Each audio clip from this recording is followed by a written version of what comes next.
But that's what it says in the Gospel of Mark. When's the apocalypse going to come? It's going to come in this generation.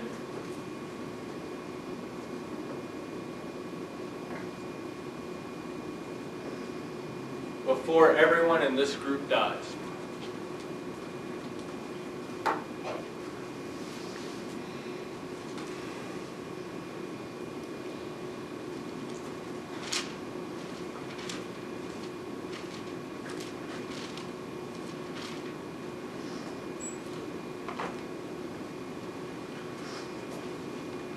The Jesus of the Gospel of Mark is an apocalyptic prophet.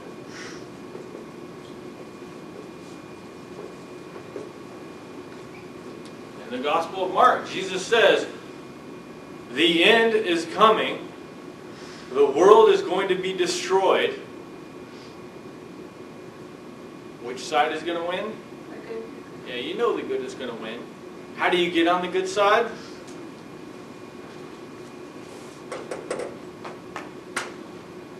You can get on the good side for when the apocalypse comes if you do these things. Now in the short term, between now and the apocalypse, what can you expect? Crap. When the apocalypse comes, which is going to be when?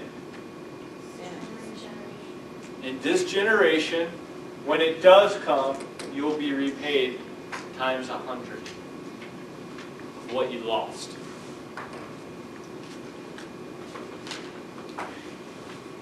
Jesus is a Messiah, but is he going to become king according to the Gospel of Mark?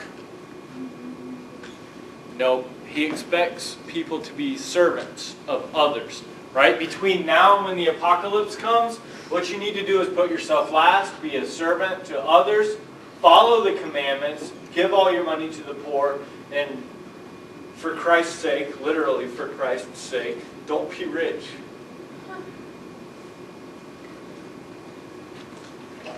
Going with the demands for the followers, if you put yourself last and you're always giving your stuff away and like giving all your money to the poor, then the poor won't be rich, so they have to give their money away. It just keeps going, like everybody's just giving their stuff away. Well, the author of the Gospel of Mark is not an economist.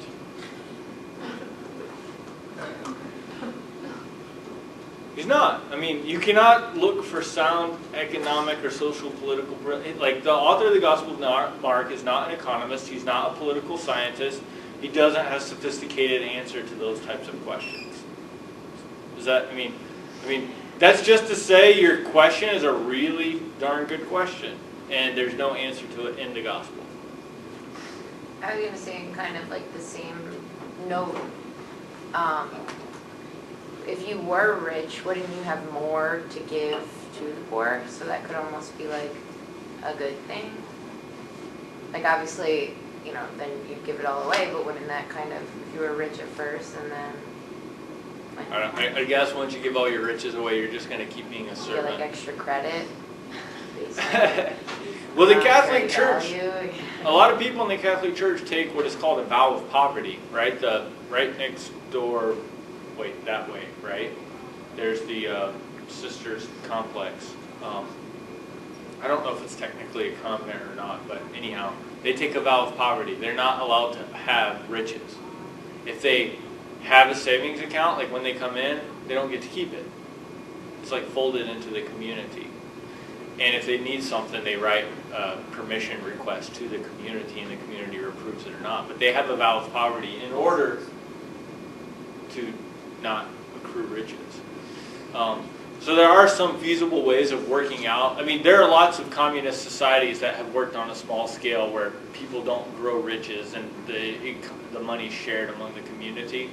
And there's some evidence that early Christian communities were communist in their formation.